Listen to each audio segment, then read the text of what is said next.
Hello everybody and welcome to another sew along. Today I'm going to be showing you how to create this really fun rectangle textile design.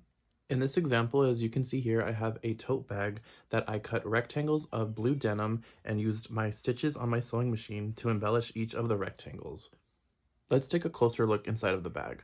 So we have our handles here on the outside and we have a full lining on the inside. A little addition that I put here is a zippered pocket with this red bias trim around the zipper area, and it makes for a pretty cool bag. In this new application, because the sample's a little bit old, I'm going to be showing you how you can adapt this to a fashion sewing project. So let's go ahead and talk about what I plan to do with this technique this time around. So for one thing, I want to take out the embellishment of each rectangle. So I'm going to be using a combination of solids and a print for my new version of this technique. And what I'll go ahead and show you now is the garment that I plan to put this on. I'm going to be working this technique onto the back side of view A. What I'm going to also do is scale up the size a little bit because my original rectangles were 3¼ wide by 7¼ long. So if that works for the garment that you want to incorporate this in, if you're wanting to incorporate this into some kind of a bustier or like a top, you definitely want to stay in this size or go a little bit smaller. For my jacket, I went ahead and drafted a new pattern, and what I did here is I made a new rectangle, but this one is going to measure 10 3/8 long by 4 7/8 wide, and this includes 3/8 of an inch seam allowance all the way around. Now, this is just a starting point for you, as well as it is for me, because since I'm scaling up, I want to make sure that these are going to be an appropriate size.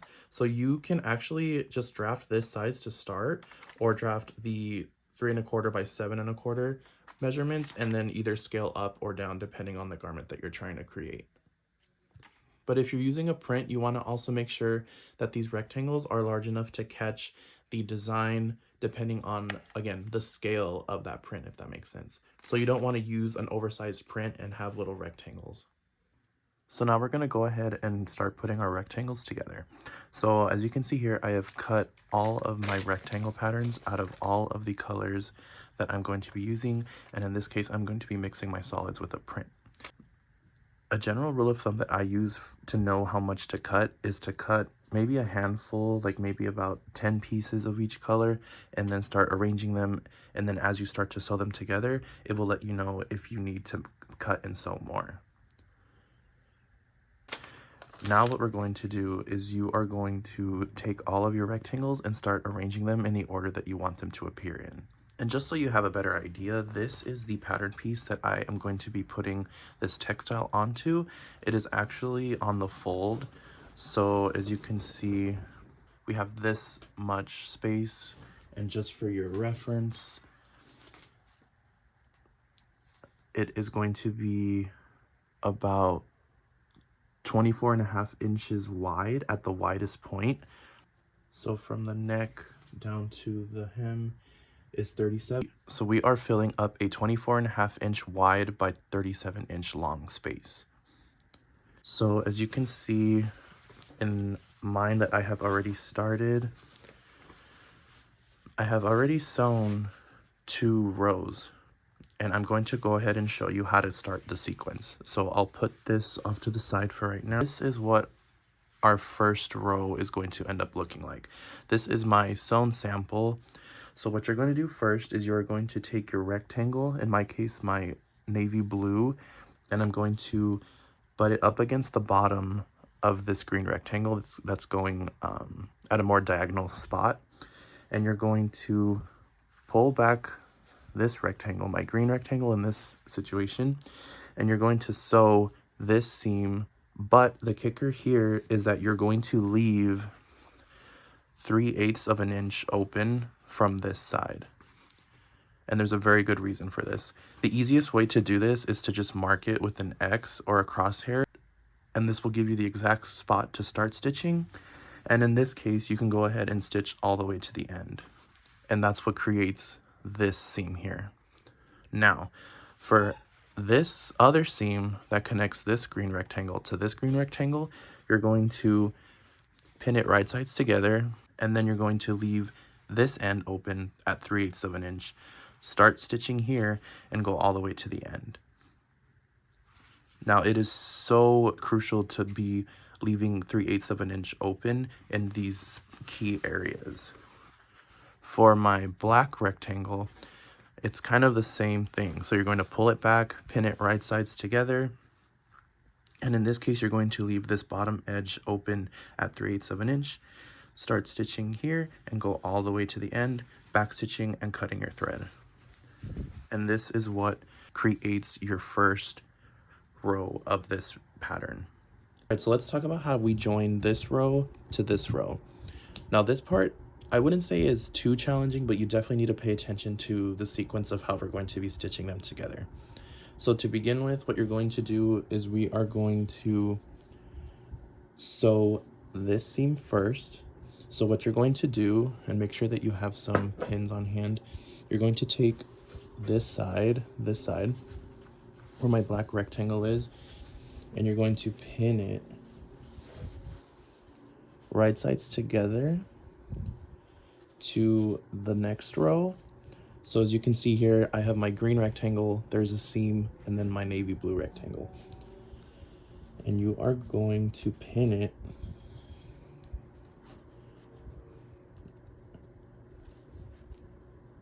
together like so. And you want to make sure that this seam and all of the other seams that are like this are going in the same direction. So in this case, I have my seam pointed towards the green. So I'm just going to make sure that I'm keeping that consistent through the whole construction process. And then on this side, you're going to keep 3/8 of an inch free on this side of the rectangle. So you're going to come in 3/8 of an inch here and then start sewing, and then break your thread here where the other stitching starts. You are not going to go all the way to the raw edge here. You're going to stop here where this line of stitching is. And once you're done, you will have this seam connected. Granted, it doesn't look too great like this right now because I'm holding it together with pins, but this is just so you get the idea. Next, we're going to sew this seam. Again, you're going to go right sides together. And I'm going to take this edge and match it up.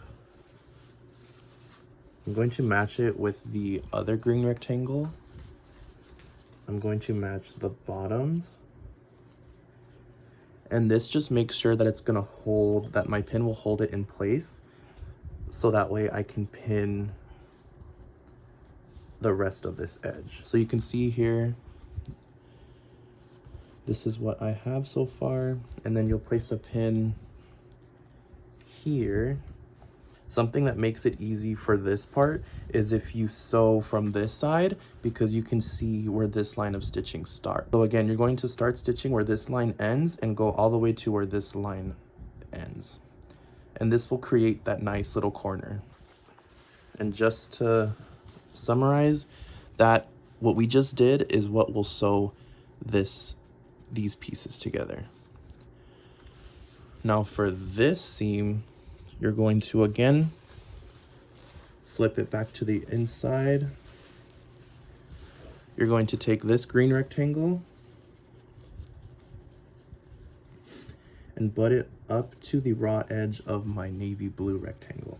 Again, I'm just speaking in the colors that I'm using, but you want to make sure that you're translating this into the colors and themes that you're working with on your fabric.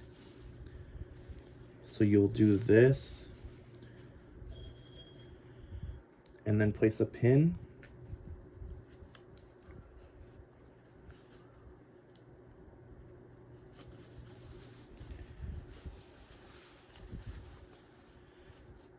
And then you'll place a pin again